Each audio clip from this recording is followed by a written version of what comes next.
Hi வணக்கம், welcome to positive tribes. Again ஒரு கதையோட இன்றைக்கி வீடியோ ஆரம்பிக்கலாம். ஒரு பெரிய ஒரு ஒரு லேக் இருந்துச்சான். அந்த லேக் பக்கத்தில் ஒரு பறவை போய் உட்காந்து அந்த தண்ணியெல்லாம் அதோட பீக்னால் சக் பண்ணி வெளியில் ஊற்றிட்டு இருந்துச்சான். ரொம்ப நேரமாக இதை வாட்ச் பண்ணிகிட்ருக்கிற இன்னொரு பறவை பக்கத்தில் போய் கேட்டுச்சான், என்ன ஆச்சு அப்படின்னு. அதுக்கு அது சொல்லிச்சான், பாரு என்னோடய 2 குழந்தைங்கள இந்த ஏரி முழுங்கிருச்சு. எனக்கு இந்த ஏரி மேலே ரொம்ப கோவமாக இருக்குது. ஸோ அதனால் நான் இந்த தண்ணியெல்லாம் எடுத்து வெளியில் ஊற்றி இதை ட்ரை பண்ண போகிறேன், நான் பழி வாங்க போகிறேன் அப்படின்னு.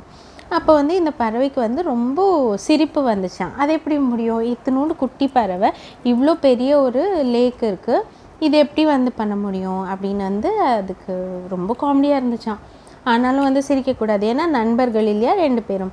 ஸோ அது சொல்லிச்சான், உன்னால் இது பண்ண முடியும்னு நினைக்கிறியா, நீ ஏன் இப்படி வெட்டி வேலை பண்ணிகிட்ருக்க அப்படின்னு கேட்டதுக்கு அது சொல்லிச்சான், எனக்கு உன்னோட அட்வைஸ் தேவையில்லை, நான் பழி வாங்கி தான் தீருவேன். முடிஞ்சால் எனக்கு என்னோட ஜாயின் பண்ணி என்னோடய பழி வாங்குகிற இந்த ஒரு வேலைக்கு நீ ஹெல்ப் பண்ணு, இல்லைன்னா போ. எனக்கு தேவை அட்வைஸ் இல்லை, எனக்கு தேவை உன்னுடைய ஒத்துழைப்பு அப்படின்னு சொல்லிச்சான்.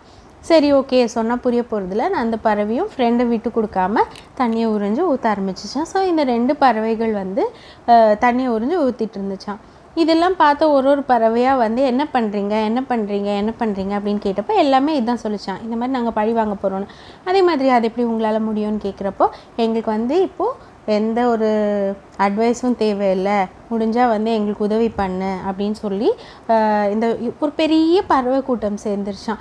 இருக்கிற எல்லா பறவைகளுமே ஒன்றொன்னா சேர்ந்து இந்த தண்ணியை உறிஞ்சு வெளியில் ஊற்றுறதுக்கு ரொம்ப மெனக்கெட ஆரம்பிச்சுதான். இதெல்லாம் பார்த்துட்டு இருந்த நம்மளோட கருடன், அதாவது மகாவிஷ்ணுவோட வாகனம் இருக்கு இல்லையா, கருடன், அது பார்த்துட்டு இருந்துட்டு அதுக்கு ஒரே ஆச்சரியமாயிடுச்சான். ஆச்சரியமானப்போ அது திருப்பி பறந்து என்ன பண்ணுறீங்க எல்லோரும், ஏன்னா அதுதானே பட்சி ராஜா. ஸோ அந்த பட்சி ராஜா மீதி பட்சிகள்லாம் பார்த்துக்கிடுச்சா, என்ன பண்ணுறீங்க எல்லோரும், என்ன இப்படி மெனக்கேடுறீங்க அப்படின்னு கேட்டதுக்கு, நீ பாரு எங்களோட நண்பர் இவனோட குழந்தை இந்த ஏரி முழுங்கிருச்சு. ஸோ இவன் பழி வாங்குறான், நாங்கள் இவனுக்கு துணையாக அவனுக்கு ஹெல்ப் பண்ணிகிட்ருக்கோம் அப்படின்ட்டு. அப்போ அந்த கருடன் கேட்டு தான், அதை எப்படி பண்ண முடியும் அப்படின்னு. இங்கே பாருங்கள் கருடராஜா, நீங்கள் எங்களுக்கு ராஜாவாக இருக்கலாம், ஆனால் எங்களுக்கு இப்போ தேவை அட்வைஸ் இல்லை, நாங்கள் பழி வாங்கியே தீர்வோம், முடிஞ்சால் எங்களோட கூட நில்லுங்க அப்படின்னு சொல்லிடுச்சான்.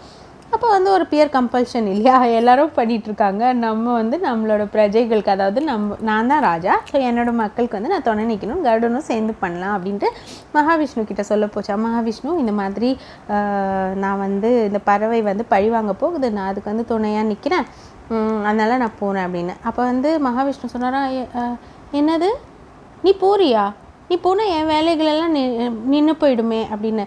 அதுக்கு அந்த கருடன் சொல்லிச்சா, அதை பற்றி எனக்கு கவலை இல்லை, ஏன்னா இப்போ என்னோடய மக்களோட சேர்ந்து நிற்கிறது தான் எனக்கு ரொம்ப முக்கியமான வேலை அப்படின்னு.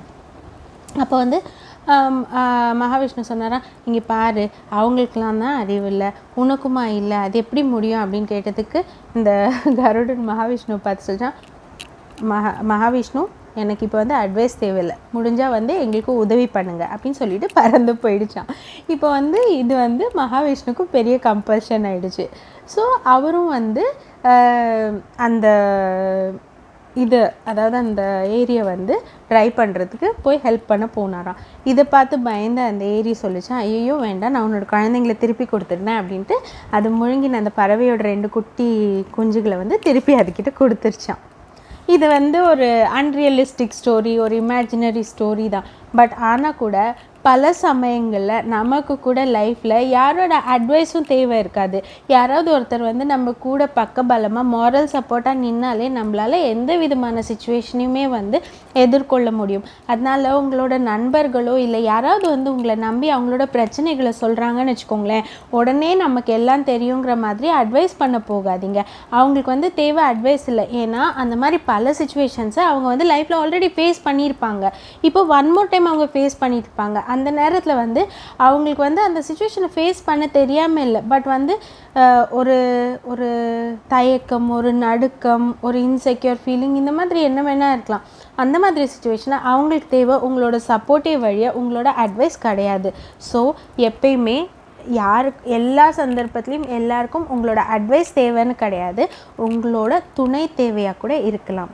அந்த நேரத்தில் நீங்கள் துணையாக இருந்தீங்கனாலே அவங்களால மலையையும் உருக்கி சின்ன மடுவாக்க முடியும். இன்னொரு பதிவில் உங்களை சந்திக்கும் வரை நன்றி, வணக்கம். கீப் வாட்சிங் பாசிட்டிவ் ட்ரைப்ஸ். எங்களோட சேனலை சப்ஸ்கிரைப் பண்ணி சப்போர்ட் பண்ணுங்கள்.